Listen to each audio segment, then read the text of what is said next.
Assalamualaikum warahmatullahi wabarakatuh. Halo, apa kabar kalian semua? Semoga selalu dalam keadaan sehat-sehat dan tetap semangat mengikuti pembelajaran PPKN bersama dengan Ibu Fiska Rosyani.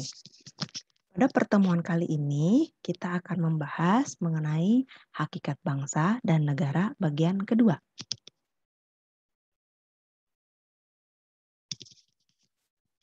Konten dalam Hakikat Bangsa dan Negara bagian kedua terdiri atas Negara Kesatuan Republik Indonesia dan semangat kebangsaan atau lebih kita kenal dengan sebutan nasionalisme dan patriotisme. Negara Indonesia memproklamirkan diri sebagai negara yang merdeka pada tanggal 17 Agustus 1945. Semula, suku-suku bangsa yang terjajah oleh Hindia Belanda pernah bersumpah mengikatkan diri sebagai satu bangsa, yaitu bangsa Indonesia, pada tanggal 28 Oktober 1928. Pada tanggal itu dikenal sebagai Hari Sumpah Pemuda. Namun, persatuan bangsa, bahasa, dan tanah air belum dapat dijadikan sebagai alasan sebagai suatu bangsa dan negara. Sebelum adanya pengakuan dari negara lain atau wilayah yang jelas. Artinya, pengakuan secara de jure dan de facto sangat diperlukan bagi negara merdeka. Meskipun unsur-unsur pokok berdirinya negara telah terpenuhi. Dipandang dari sudut hukum internasional, faktor pengakuan diperlukan dalam hubungan antar bangsa. Negara Kesatuan Republik Indonesia. Indonesia merupakan negara kepulauan yang terbentang pada 6 derajat lintang utara sampai 11 derajat lintang selatan dan 95 derajat bujur timur sampai 141 derajat bujur timur yang diapit oleh dua benua, yakni benua Asia dan Australia, serta dua samudra, yaitu Samudra Hindia dan Samudra Pasifik. Negara Kesatuan Republik Indonesia juga merupakan sebuah negara kepulauan yang berciri Nusantara dengan wilayah yang batas-batas dan hak-haknya ditetapkan dengan Undang-Undang Dasar 1945 Pasal 25A. Silahkan kalian baca bunyi Pasal 25A Undang-Undang Dasar 1945. Negara Kesatuan Republik Indonesia ialah negara kesatuan berbentuk republik. Bunyi Undang-Undang Dasar 1945 Pasal 1 Ayat 1.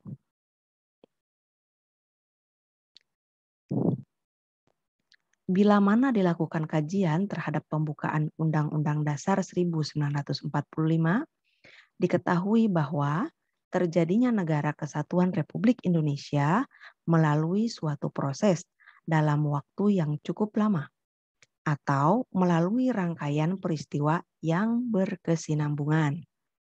Terjadinya negara Indonesia melalui perjuangan bangsa Indonesia yang menuntut kemerdekaan. Sebagaimana bunyi alinea kedua pembukaan Undang-Undang Dasar 1945. Dan perjuangan pergerakan kemerdekaan Indonesia telah sampailah kepada saat yang berbahagia dengan selamat sentosa mengantarkan rakyat Indonesia ke depan pintu gerbang kemerdekaan Indonesia yang merdeka, bersatu, berdaulat, adil, dan makmur. Selain karena perjuangan rakyat Indonesia, terjadinya NKRI juga dikarenakan atas berkat rahmat Allah yang Maha Kuasa. Sebagaimana bunyi alinea ketiga pembukaan Undang-Undang Dasar 1945. Pernyataan kemerdekaan inilah tanda awal lahirnya Negara Kesatuan Republik Indonesia yang diproklamirkan oleh Soekarno-Hatta atas nama bangsa Indonesia. Kalau kita lihat, merujuk pada pembelajaran sejarah, tonggak sejarah berdirinya NKRI yakni berdirinya organisasi Budi Utomo pada tahun 1908 sebagai tonggak perintis. Kemudian lahirnya Kongres Pemuda II pada 28 Oktober 1928 sebagai tonggak penegas. Berikutnya diproklamirkan kemerdekaan Indonesia pada 17 Agustus 1945 sebagai tonggak pendobrak.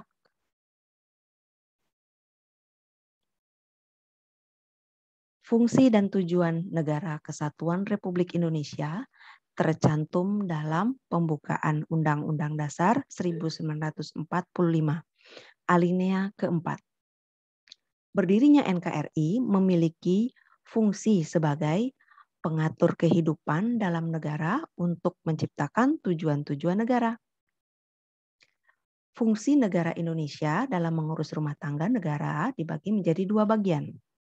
Pertama, fungsi reguler adalah fungsi yang berkaitan dengan pelaksanaan tugas dan berakibat langsung bagi seluruh masyarakat, seperti menentukan kebijakan politik, menjalin hubungan diplomatik, menegaskan supremasi hukum, dan sebagai wakil rakyat dalam memperjuangkan aspirasi rakyat.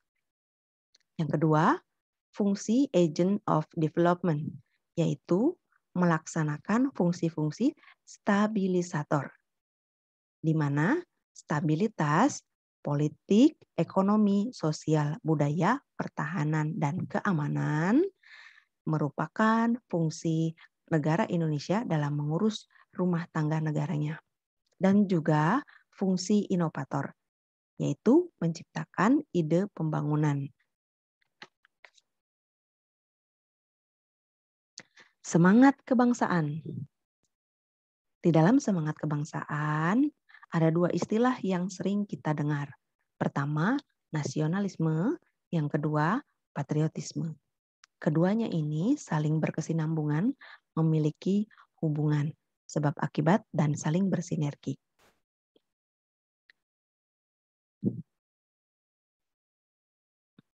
Kelangsungan hidup bangsa dan negara sangat dipengaruhi oleh semangat kebangsaan, yaitu rasa nasionalisme dan patriotisme. Nasionalisme merupakan suatu paham yang menganggap bahwa kesetiaan tertinggi atas setiap pribadi harus diserahkan kepada negara. Nasionalisme menjadi syarat mutlak bagi kehidupan suatu negara karena nasionalisme membentuk kesadaran rakyat bahwa loyalitas ditunjukkan kepada negara. Nasionalisme berasal dari kata nation atau bangsa. Bangsa adalah sekelompok manusia yang hidup dalam suatu wilayah tertentu dan memiliki rasa persatuan yang timbul karena kesamaan pengalaman, sejarah, serta memiliki cita-cita bersama yang ingin dilaksanakan di dalam negara yang berbentuk negara nasional. Jadi, nasionalisme dapat diartikan menjadi suatu gejala psikologis berupa rasa persamaan dari sekelompok manusia yang menimbulkan kesadaran sebagai suatu bangsa. Nasionalisme merupakan hasil dari pengaruh faktor politik, ekonomi, sosial, dan intelektual yang terjadi dalam lingkungan kebudayaan melalui proses sejarah. Nasionalisme adalah paham kebangsaan yang tumbuh karena adanya persamaan nasib dan sejarah serta kepentingan untuk hidup bersama. Sebagai suatu bangsa yang merdeka, bersatu, berdaulat, demokratis, dan maju dalam satu kesatuan bangsa dan negara. Cita-cita bersama guna mencapai, memelihara, dan mengabdikan identitas persatuan, kemakmuran, dan kekuatan atau kekuasaan negara, bangsa yang bersangkutan. Itulah hakikat nasionalisme.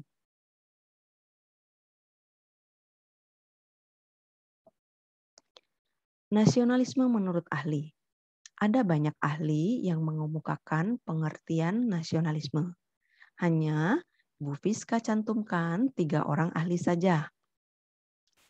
Pertama, menurut L. Stoddard. Sebuah kepercayaan dan sifat sebagian besar masyarakat untuk menyatakan rasa kebangsaan dan rasa memiliki secara bersama di dalam suatu negara atau bangsa. Nasionalisme menurut Dr. Hurt adalah sebuah hasrat untuk mencapai kesatuan, untuk mencapai kemerdekaan, untuk mencapai keaslian, serta memiliki cita-cita bangsa dalam berbangsa dan bernegara. Nasionalisme menurut Ernest Renan adalah sebuah keinginan untuk bersatu dalam berbangsa dan bernegara.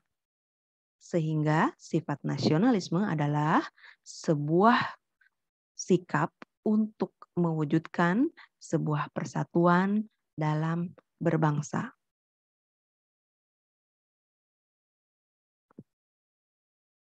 Manifestasi paham nasionalisme diantaranya adalah kesadaran seseorang bahwa dirinya merupakan anggota atau warga negara bangsanya, kebanggaan seseorang akan negara bangsanya, kesetiaan dan ketaatan seseorang terhadap negara bangsanya, perjuangan seseorang bagi kepentingan negara bangsanya, kerelaan berkorban bagi negara dan bangsanya. Mari implementasikan manifestasi paham nasionalisme dalam kehidupan sehari-hari kalian.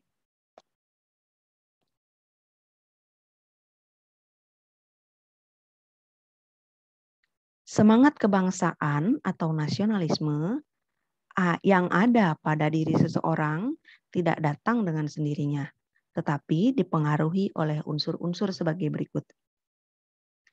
Pertama, perasaan nasional. Sifatnya bisa internal atau eksternal dari diri seseorang. Yang kedua, watak nasional.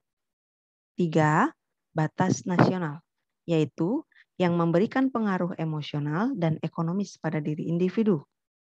Keempat, bahasa nasional. Kelima, agama. Keenam, peralatan nasional.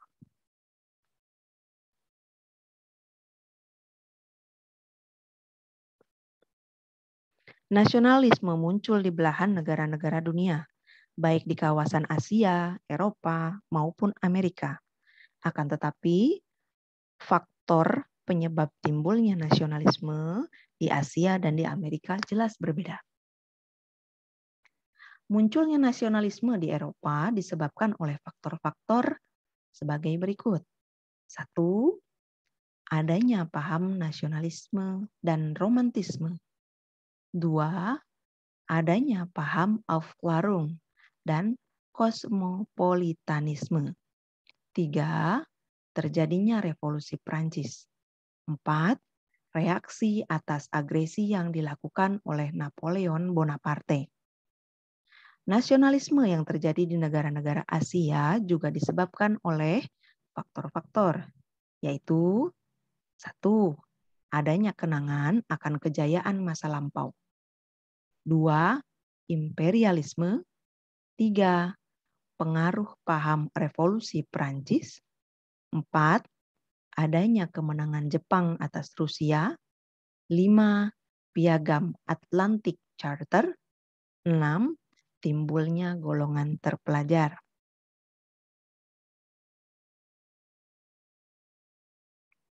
Bentuk-bentuk nasionalisme diantaranya adalah nasionalisme kewarganegaraan yang penjelasannya adalah nasionalisme biasa juga disebut dengan nasionalisme sipil. Ialah bentuk nasionalisme di mana negara memiliki kebenaran politik dari keikutsertaan rakyatnya, kehendak rakyat, atau perwakilan politik. 2. Nasionalisme etnis. Semangat kebangsaan di mana negara memiliki kebenaran politik dari budaya asal atau etnis suatu masyarakat. 3. Nasionalisme budaya. Nasionalisme di mana negara memperoleh kebenaran politik yang berasal dari budaya bersama dan bukan dari sifat keturunan seperti ras, warna kulit, dan lain sebagainya.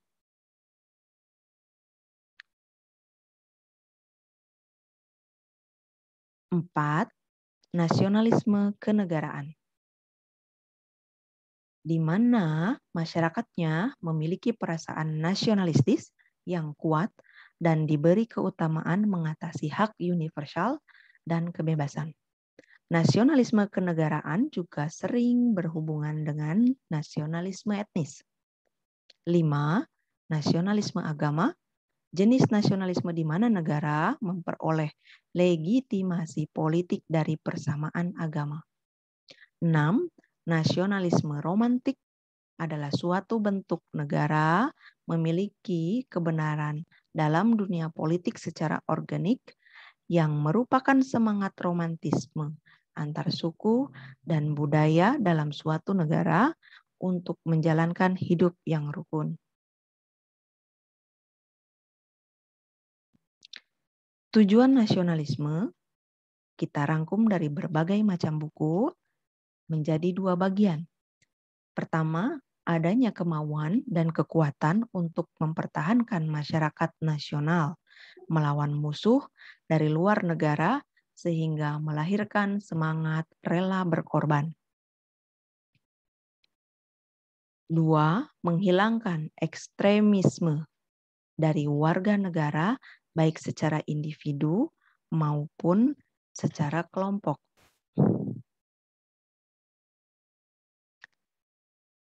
Munculnya semangat kebangsaan yang ada pada masyarakat Indonesia dipengaruhi oleh faktor internal dan faktor eksternal. Faktor internal diantaranya adalah 1. Pengaruh paham-paham modern dari Eropa, yakni liberalisme, humanisme, nasionalisme, dan komunisme. 2. Gerakan pan-islamisme yang menyatakan bahwa pemeluk Islam harus bersatu agar terbebas dari intervensi bangsa lain. 3. Pergerakan bangsa terjajah di Asia. 4. Kemenangan Jepang atas Rusia. Faktor eksternal yang mempengaruhi munculnya nasionalisme di Indonesia adalah 1. Timbulnya kembali golongan pertengahan atau kaum terpelajar. 2. Penderitaan rakyat dalam berbagai bidang kehidupan. 3. Pengaruh golongan peranakan atau keturunan ras Indo. 4. Adanya keinginan untuk melepaskan diri dari imperialisme atau keinginan merdeka.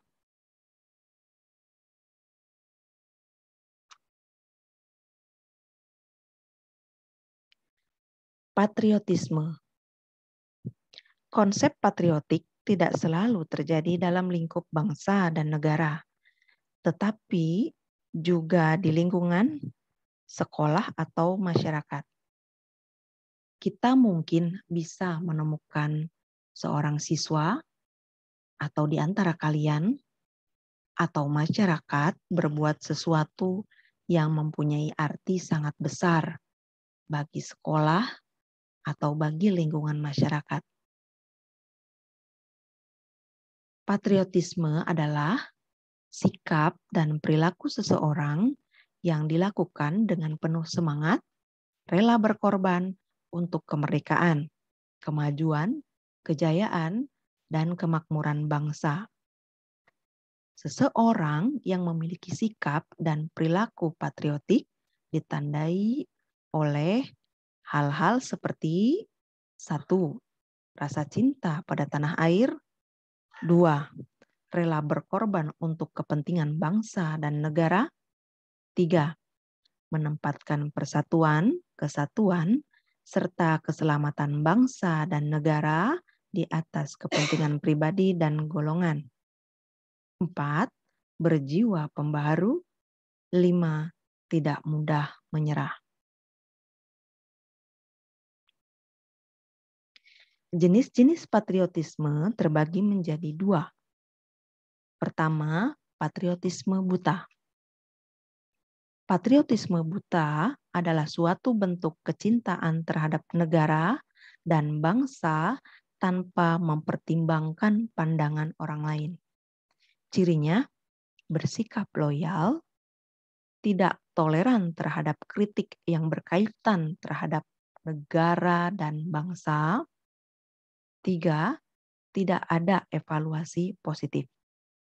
Jenis patriotisme ini sering menjadi pemicu awal kemunculan chauvinisme dan totalitarisme. Contoh patriotisme buta misalnya Hitler pada negara Jerman dan Mussolini di Italia yang melakukan pembantaian manusia dengan mengatasnamakan patriotisme. 2. Patriotisme konstruktif.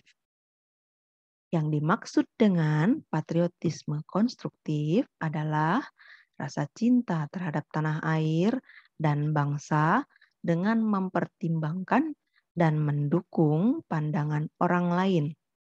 Jenis patriotisme ini ditandai dengan ciri-ciri tertentu, seperti adanya tuntutan akan kesetiaan dan kecintaan rakyat dengan mempertimbangkan masukan dan kritik. 2. Terdapat evaluasi positif. 3. Menghargai nilai kemanusiaan.